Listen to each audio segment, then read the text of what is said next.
بسم اللہ الرحمن الرحیم۔ السلام علیکم۔ جو حکم آقا، چلو بدماش، ڈرامے مت کیا کرو میرے ساتھ، مریم بول کر کمرے سے چلی گئی۔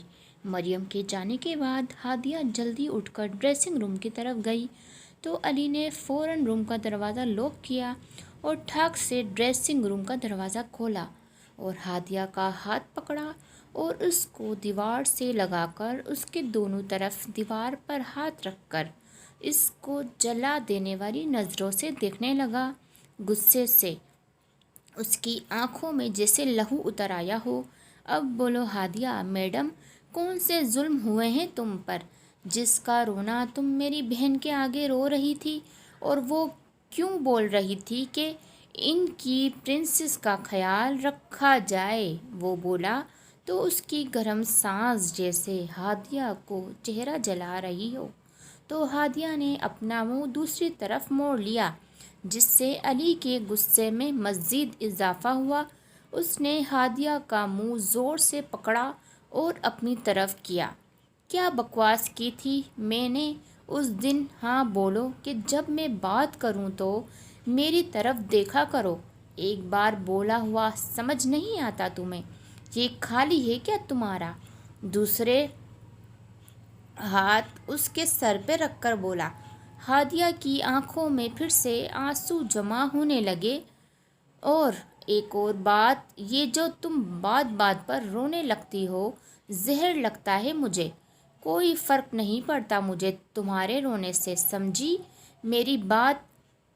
آئندہ نہ دیکھوں روتا ہوا تمہیں، ورنہ جو ہوگا اس کی ذمہ دار تم ہوگی۔ علی چھوڑو مجھے، درد ہو رہا ہے۔ وہ ممنائی ابھی سے درد ہو رہا ہے بیبی کو؟ ابھی تو دیکھو کیا ہوتا ہے تمہارے ساتھ۔ اور اس کا منہ چھوڑ کر اس کو دونوں بازوؤں سے زور سے پکڑ لیا کہ اس کی انگلیاں ہادیہ کی بازو میں پیوست ہو رہی تھیں۔ علی علی پلیز چھوڑو مجھے، تم اب ہرٹ کر رہے ہو مجھے۔ وہ روحانسی ہو کر بولی۔ ہرٹ کر رہا ہوں؟ اور میں؟ تمہیں کیا بات ہے تمہاری؟ ہرٹ تو تم نے مجھے کیا، کبھی سوچا ہے تم نے کس قدر ہرٹ کیا ہے تم نے مجھے؟ دل چاہتا ہے۔ علی نے ہادیہ کو ایک دم سے چھوڑا اور اپنے دونوں ہاتھ سر پر باندھ لیے اور وہیں نیچے گھٹنوں کے بل بیٹھ گیا۔ جاؤ، چلی جاؤ یہاں سے ہادیہ، اس سے پہلے میں اپنا کنٹرول کھو دوں۔ چلی جاؤ میری نظروں کے سامنے سے، جاؤ۔ وہ دھاڑا۔ علی تم ٹھیک ہو؟ میری بات سنو۔ وہ ڈر کر اس کے کندھے کو ہاتھ لگانے لگی تو اس نے ایک دم سے سر اٹھایا اور بولا، تمہیں ایک بار کی سمجھ نہیں آتی؟ جاؤ یہاں سے، اب اپنی شکل مت دکھانا، جاتی ہو کہ نہیں؟ وہ چلایا۔ اس کی لال انگارے جیسی آنکھیں دیکھ ہادیہ ڈر کے مارے بھاگ کر روم میں آ گئی، اپنے خشک ہوتے لبوں پر زبان پھیر کر علی کے رویے کے بارے میں سوچتے ہوئے صوفے پر دونوں پاؤں موڑ کر بیٹھی۔ وہ ماضی میں چلی گئی۔ ان لوگوں کو یہاں آئے ہوئے 5واں دن تھا۔ انہوں نے یہاں کی ہر مشہور جگہ تقریباً گھوم لی تھی۔ آج ان کا ارادہ جھیل سیف الملک جانے کا تھا۔ وہ سب بہت پرجوش تھے۔ ہادیہ بات سنو میری، سہرش نے گاڑی میں سامان رکھتی ہادیہ کو آواز دی۔ بولو کیا ہوا؟ وہ مصروف سی بولی۔ تم نے دیکھا ہے یہ صدف کل سے علی کے ساتھ کچھ زیادہ ہی فری ہونے کی کوشش کر رہی ہے۔ جب دیکھو جہاں تک ہوتا ہے علی سے چپکنے کی کوشش میں ہے۔ تم ذرا خیال کرو، آنکھ رکھو اس جل پری پر۔ وہ رازدانہ انداز میں بولی۔ وہم ہے تمہارا، ایسا کچھ بھی نہیں، وہ بس کزن ہے اس کی، اور اس سے زیادہ کچھ بھی نہیں ہے۔ تم خواہ مخواہ پریشان ہو رہی ہو، کزن تو تم بھی ہو۔ وہ ہادیہ کو کندھا مار کر بولی۔ جی میں اس کی کزن ہوں، دوست ہوں۔ اور وہ بولتے بولتے خاموش ہو گئی اور کیا ہوا بتاؤ ذرا مجھے بھی، کیا چھپا رہی ہو تم ہم سے؟ وہ شریر لہجے میں بولی۔ دفع ہو جاؤ یہاں سے، مت تنگ کرو مجھے، کر تو ایسے رہی ہو جیسے کچھ جانتی نہیں ہو، چلو جلدی یہ رکھو، دیر ہو رہی ہے۔ وہ بولی تو اس کے گال سرخ ہو گئے۔ ارے دیکھو ہادیہ تو بلش بھی کرتی ہے، وہ اونچا اونچا بولنے لگی۔ او پاگل لڑکی، چپ کرو، کیوں کر رہی ہو ایسے؟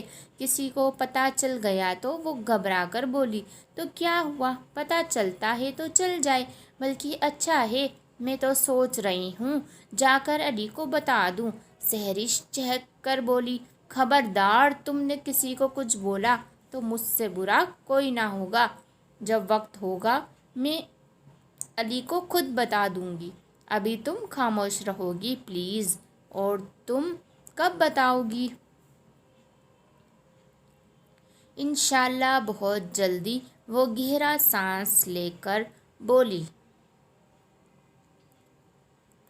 میں دعا کروں گی یہ خیر کا وقت جلدی سے آئے اور جب تم اور علی ہمیشہ کے لیے ایک ہو جاؤ، آمین۔ سہرش بڑے جذبے سے بولی، آمین۔ ہادیہ نے شرمیلی سی مسکان سے کہا تو وہ دونوں ایک دم سے زور سے ہنسی اور جلدی جلدی سے سامان رکھنے لگی۔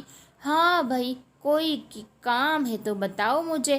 علی بلو پینٹ، سفید شرٹ پر براؤن جیکٹ پہنے بہت ہی ہینڈسم لگ رہا تھا۔ وہ ان کے پاس آ کر بولا، نہیں کوئی کام نہیں، ہم نے سب کر لیا ہے، سہرش نے اس کو جواب دیا۔ ہادیہ نے علی کو دیکھ کر نظر جھکا لی تھی اور دل میں اس کو نظر بد سے بچانے کے لیے قرآنی آیات کا ورد کر رہی تھی۔ وہ نہیں جانتی تھی کسی کی کالی نظر پہلے سے ان دونوں پر گھر کر چکی تھی۔ وہ اب جھیل کے لیے نکل گئے تھے۔ علی ہمیشہ کی طرح ہادیہ کے ساتھ بیٹھا تھا۔ وہاں کے خوبصورت اور دل نشین نظارے سب کو اپنے حصار میں کر چکے تھے۔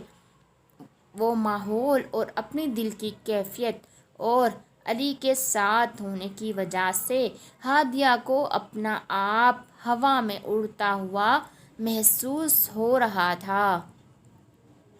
پلیز میری ویڈیو کو like, share, subscribe and comment ضرور کیجیے۔ جزاک اللہ۔